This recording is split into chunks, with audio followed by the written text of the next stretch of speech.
சிறுகடிக்க ஆசை upcoming episode. நான் இப்போ தான் புதுசாக வீடியோ போட்டுட்ருக்கேன். வீடியோ பார்க்குறவங்க மறக்காமல் என்னோட சேனல் சப்ஸ்கிரைப் பண்ணுங்கள், பெல் ஐக்கானை கிளிக் பண்ணுங்கள். நீங்கள் பண்ணுற ஒவ்வொரு சப்ஸ்கிரைப் பழசெல்லாம் மறந்த முத்துவோட பாட்டி பார்த்தீங்கன்னா, முத்துவும் மீனாவும் அடிக்கடி ஒன்றா பேசிகிட்டு இருக்கிறத பார்த்து பார்த்தீங்கன்னா ரொம்பவே திட்டுறாங்க. அவங்கள கூப்பிட்டு ஒரு மாதிரி வார்ன் பண்ணிலாம் விடுறாங்க.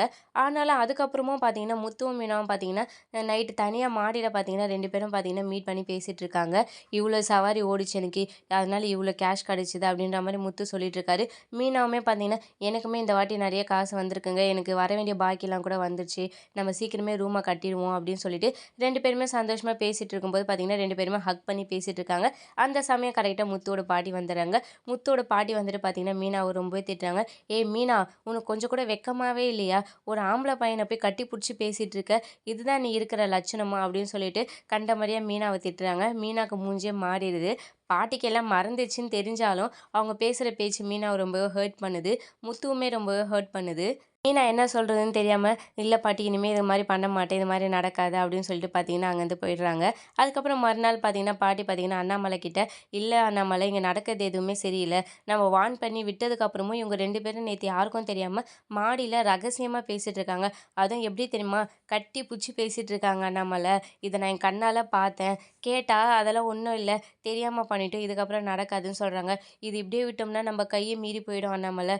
நான் முடிவு பண்ணிட்டேன், முத்துக்கும் மீனாவுக்கும் நம்ம கல்யாணம் பண்ணி வச்சிடலாம். அவங்க வீட்டில் வர சொல்லி பேசு, நம்ம வீட்டில் என்ன ஏதுன்னு பேசிட்டு நம்ம சீக்கிரமே கல்யாணத்தை பண்ணுவோம். மனோஜுக்கு கூட பொறுமையாக பண்ணிக்கலாம். நான் முதல்ல முத்துக்கும் மீனாவுக்கும் பண்ணிடலாம். நாளைக்கு அவள் கிர்பமாக ஆகிட்டானே, யார் அதுக்கெலாம் பதில் சொல்லிட்டு இருக்கிறது?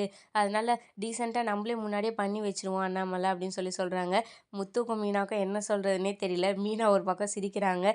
ஒன்று ஸ்ருதிலாம் பார்த்தீங்கன்னா மீனாவை கிண்டல் பண்ணுறாங்க. ஓ பேஷ் பேஷ், என்ன மீனா, இனிமேல் நீங்களும் முத்துவும் பாட்டி எதில் நடிக்க வேண்டியதில்லை போல், அவங்களே உங்களுக்கு கல்யாணம் பண்ணி வைக்கிறாங்களாமே, அப்புறம் என்ன, ஜாலியாக நீங்கள் லவ் பண்ணிட்டு சுற்ற வேண்டியதான்.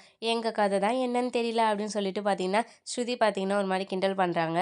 உடனே அண்ணாமலை பார்த்தீங்கன்னா, அம்மா என்னம்மா சொல்கிறீங்க, எதுக்கும்மா இப்படி அவசரப்படுறீங்க, இருங்கம்மா பொறுமையா, முதல்ல மனோஜுக்கு பொண்ணை பார்த்து முதல்ல கல்யாணம் பண்ணுவோம், அப்புறம் முத்து கதையை பார்த்துக்கலான்னு சொல்கிறாங்க.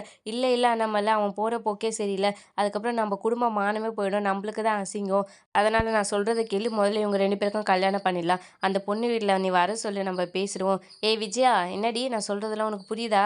அவங்க வீட்டில் வர சொல்லி பேசி முதல்ல இவங்க 2 பேருக்கு கல்யாணம் பண்ணி வைக்கிற வழியை பாருங்க அப்படின்னு சொல்கிறாங்க.